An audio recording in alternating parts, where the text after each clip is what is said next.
So what music magazine front cover attracts you the most and why? I quite like the middle one because I think the the main sound being really bold, and it's like the bright colours contrast with the black of the costumes. I like the second one as well because I like the contrast of colour, like the white against the pink and the black and the red stands out, and the layout's really simple, so it's really easy and pleasing to look at. I like the second one because you can see who, like, you can figure out the faces of who's on it. And like the first one, for example, is a little bit mixed up, and also the rhetorical question in it as well is quite good. Draws you in a bit. Yeah, and I think that purple colour is quite unusual. You don't see that very often on magazines, whereas red and yellow are quite common. What masthead font is your favourite and why? I think number 3, because it's bold and quite big, and it would stand out if you were looking at them on a shelf. Yeah, looking against the other fonts, it's more simplistic, so it's more, I don't know, it's more like pleasing to look at because the other ones are just really busy and a bit diverse and just a bit out there. The other ones look a bit more like gothic and like they look more centered towards one type of genre, whereas the other one looks a bit more simplistic. So like it seems more general than the other one. Yeah, it looks more modern as well, so it tie in more with like the modern theme of the magazine.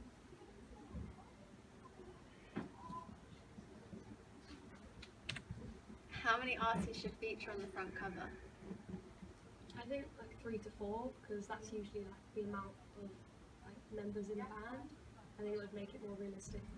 Like 3 to 4 members on the cover. I'd say maybe 2 to 3 because that's how many people you see roughly on a band or in a magazine anyway, because it shouldn't be too busy, so it should be more simplistic. So with that right number, you can have like the proper mixed gender with it as well. I think I'll say I think 3 as well because I think it just gives you like a good spread of people. Yeah, I agree. 3. What contents page do you find most appealing and why? I think the first one, because it's kind of a mix of the second and third one. You've got enough information on there, but you've also got some photos to like attract people to different pages. Yeah, because I think 2 is quite boring because it just has text and not that many images, and 3 it just has too many images, so it's not really like informing as much. I think number 1 has a really simple and good layout. It's really easy to follow as well because you can just look at the different sections and you know which one you'll be at. Whereas number 2, it's a bit more spread out and it's just really hard to find different sections you want to look at. I think number 1's the best result because it's easy to follow.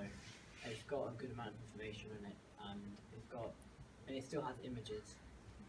Like it has like a right amount of images. I forgot how to type it. Okay, what do you like and not like about these double pages? I like the third one because it has like a big image, but then also it has quite a lot, like an even spread of text, and it has like loads of different shapes. Like there's a puff, and then there's a text box over the image, so it varies the layout more, makes it more interesting. The second one the most because it's the most simplistic. There's not much going on, and it's easy on the eye. I don't really like number 1 and number 2. It's the colour's too dull and it's just too boring to look at. Even with the pop of colour, I like number 3 because the picture is quite lively and the pop of colour really contrasts as well with the image to make it stand out. Yeah, I agree. And I think it has the right amount of information. In your opinion, what is the best way to present the cell lines and why? I think the first one because it has kind of like the really big bold headings or cell lines, and because they're in text boxes and they're different colours to the actual text. I think it just stands out more. I think that as well. I think it's a lot more bold to look at, and the colour it contrasts really well, and it goes with a really good colour scheme. Whereas the other one's just a bit more plain, really. It just looks like a typical sentence. It doesn't look like it should be a cell line. And it's really hard to see. Like I can barely make out what it says. Where that one's really clear, and because it's capitals, like they're quite bold. I think the first one is easy to read because it looks more organised. Because in the second one, it's all colours mixed up with each other, and in the first one it's like laid out better. It's more structured. What colour scheme resembles the genre of music best? I think number one, because well, it's the typical kind of like the red and blue and black that are often used in like indie magazines, and also it's kind of the colours of the British flag, and indies are British genre, like music, so kind of ties into that as well. I like number one as well because I think the colours are really bold and it's quite simple as well, and you can use the colours with anything else and they go well together.